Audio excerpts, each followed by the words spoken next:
asalaamualeykum wa rahmatullahi taala wa barakaatuhu. xaddisu bis bi ba tey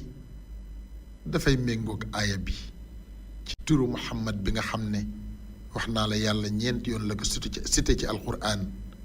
te tabaarakallahu mu nekk lu tëdd ci jullit ñi. xaddis bi mi lay indil tey abi saïd alxudri moo ko nettali moo tax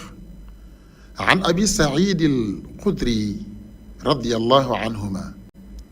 qaal qaala rasulullahi sallallahu alayhi wa sallam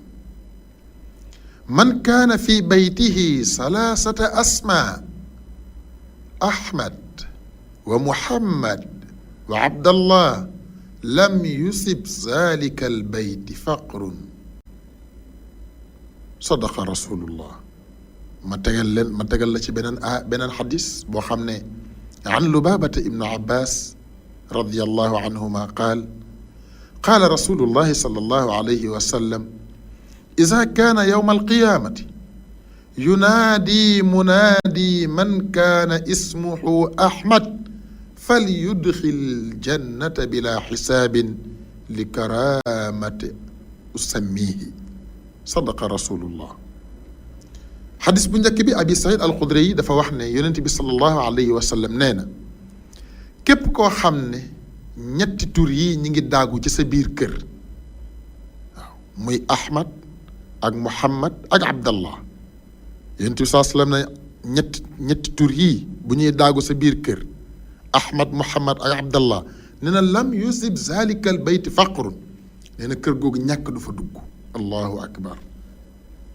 beneen xadis bi lubaabata jële ci ibnu abbas radiallahu anhuma mu ne yonent bi sallallahu alayhi wa sallam nee na iza kaana yowm alqiyaamati nee na keroog bu yowm alqiyaama taxawee dafa am kuy woote yunaadi munaadi dafay woote lan lay woote man kaana ismuhu ahmad képp koo xam ne sa